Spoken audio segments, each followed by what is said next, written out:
Antifragilité du corps. Alors, bonjour à toutes, bonjour à tous. Aujourd'hui, on va parler d'antifragilité corporelle. Donc, on va expliquer déjà le concept d'antifragilité et le lien qu'il y a avec notre corps.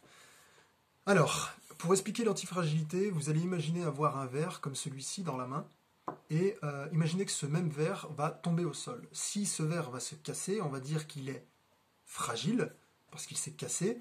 Si en revanche vous faites tomber ce même verre mais qu'il ne se casse pas, on va dire qu'il est robuste.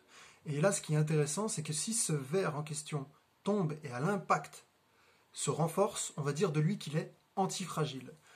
Et ce qui est important à comprendre aujourd'hui, c'est que notre corps, par nature, est antifragile. Et on peut voir très facilement ça avec deux exemples que je vais donner. Donc le premier exemple, ce sera en fonction de nos muscles et en lien avec nos os aussi. Alors, je vais commencer par les os pour vraiment que tout le monde comprenne.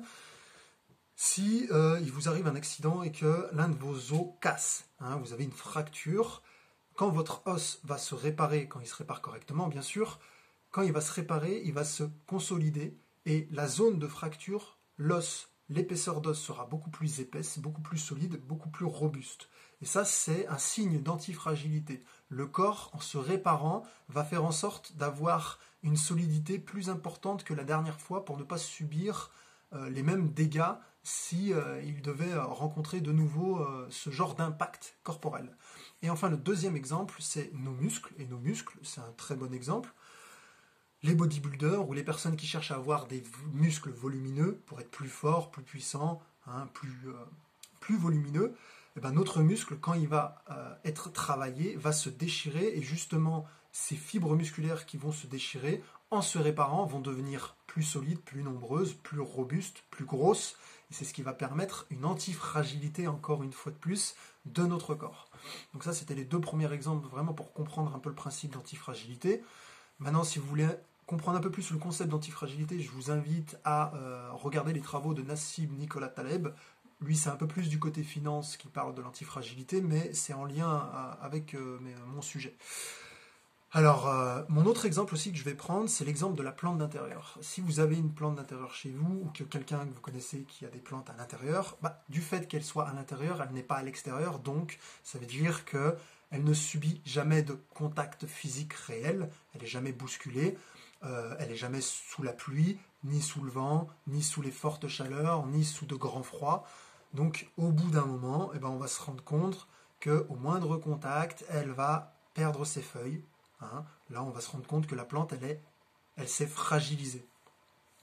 Et si cette même plante, vous la mettez dehors, elle a de grandes chances d'y rester, justement parce qu'elle a perdu cette antifragilité qui est là par nature, et elle s'est fragilisée dans le temps.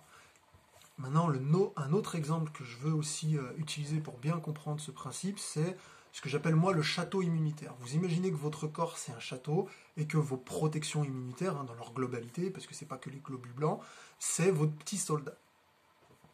Si vos soldats et votre château sont attaqués de façon régulière, mais avec des temps de phase de repos, vos soldats, à chaque attaque, vont peut-être pas forcément réussir à repousser l'attaque immédiatement, mais à chaque nouvelle attaque, ils vont apprendre, ils vont se renforcer, ils vont devenir beaucoup plus robustes, beaucoup plus antifragiles justement, et ça va leur permettre de résister dans le temps aux futures attaques.